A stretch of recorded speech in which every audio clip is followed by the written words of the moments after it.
بسم الله الرحمن الرحيم الحمد لله والصلاة والسلام على رسول الله وآله وصحبه ومن اهتدى بهداه. أما بعد, many things happened, but what is an important event now, 6 years after the migration of the Muslims to Medina and establishing this nation and this ummah, after the battle of Badr, after the battle of Uhud, after the battle of the trench, after managing to get and cleanse Medina from the Jews and their corruption. It was the 6th year of Hijrah, in the month of Dhul Qa'dah. The Prophet ﷺ told his companions that he saw in a vision, and we know that the vision of the prophets is a revelation from Allah. It is inevitable, it's going to happen.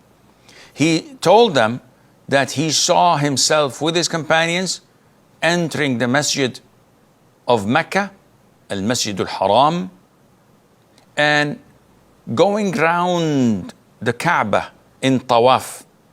So they were so happy to hear this, and they felt positive. The Prophet set, alayhi salatu wasalam, with 1,400 of his companions and his wife, Salama, going to Mecca to perform their first Umrah after Hijrah. And they were told not to carry any armor, only their personal weapons, such as swords and spears, and that's it. Because he was anticipating that there might be an attack from the people of Quraysh, and they needed to defend themselves. When he reached Dhul Hulayfa, adjacent to Medina, he performed his ihram, and he wore his ihram garment. Would not wear perfume, would not clip his nails or cut his hair or have any intimacy with his spouse. This is the state of ihram, glorifying Allah Azza wa Jal and praising Him and going to perform this beautiful ritual. He sent one of his companions, Busr ibn Sufyan, may Allah be pleased with him, so that he would see what Quraysh is about to do and their reaction to the news of him coming to perform Umrah. This was a message to the whole world. We are not fighters. We are not warriors. We're seeking peace. Mecca is not limited for the people of Mecca. The Kaaba is not something to be owned by a people. It is for all Muslims, for all people. It's the house built by Ibrahim. Whoever wants to perform pilgrimage must not be rejected and stopped from fulfilling his ritual.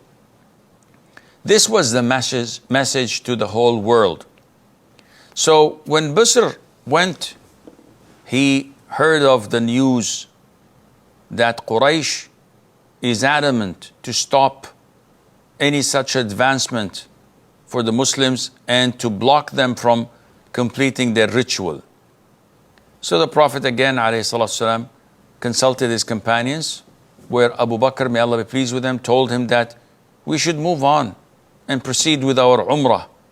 And whoever stops us, we will kill him.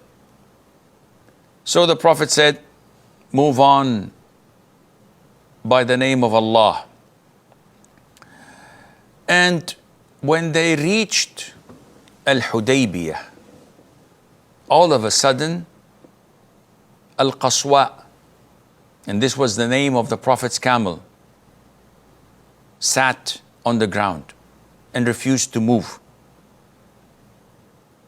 And the companions said that this is an act of disobedience of this beast. And the Prophet said, no, it's not of its character. It is an order from Allah to it not to proceed. And the one who prevented the elephant from invading the Kaaba is the one who stopped it. So by Allah, they would not ask me for a plot or a treaty or anything that would glorify Allah Azza wa Jal, except that I would answer them to it. This was the message that the Prophet ﷺ gave them. So they started sending envoys to the Prophet ﷺ. The people of Quraysh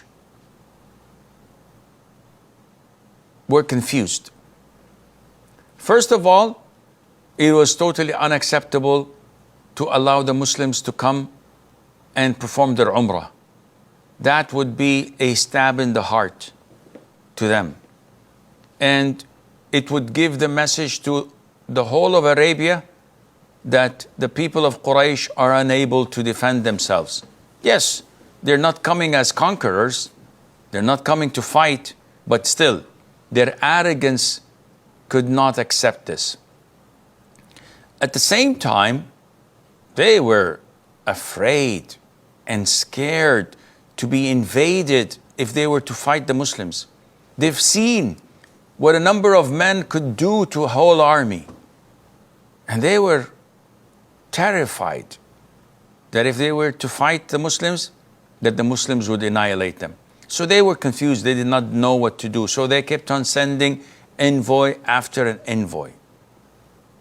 And each envoy they sent goes back telling them, these guys are monks.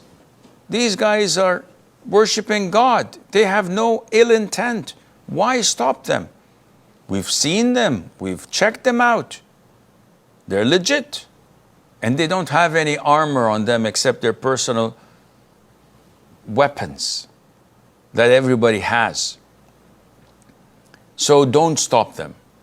So they sent like 4 or 5 different tribes, leaders, and they come back with the same message. Meanwhile, the Prophet sent alayhi salatu wasalam his own son-in-law, Uthman ibn Affan, to Quraysh to try to explain to them and give them a presentation of what their real intent is.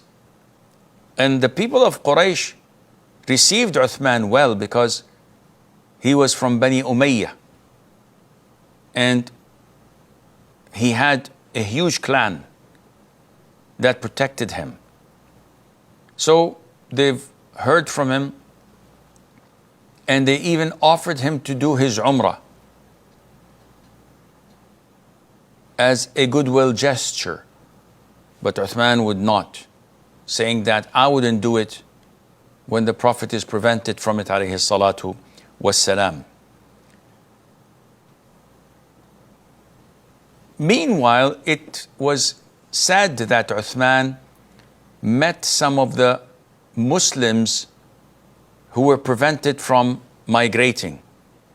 And he started giving them glad tidings and showing them the improvements that took place in Medina, which did not go well with the pagans and the disbelievers of Quraysh, thinking that this envoy has gone off limit. So they kept him from going back to the Muslims. And the Muslims were worried, thinking that Quraysh had killed Uthman.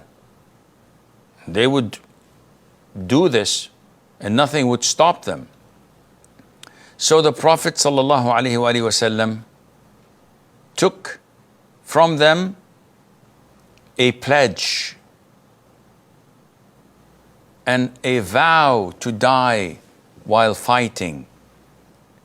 And This was known as the Pledge of Allegiance of the tree, where the Prophet met all the 1,400 men who came with him and took the pledge to fight till death and not to run away.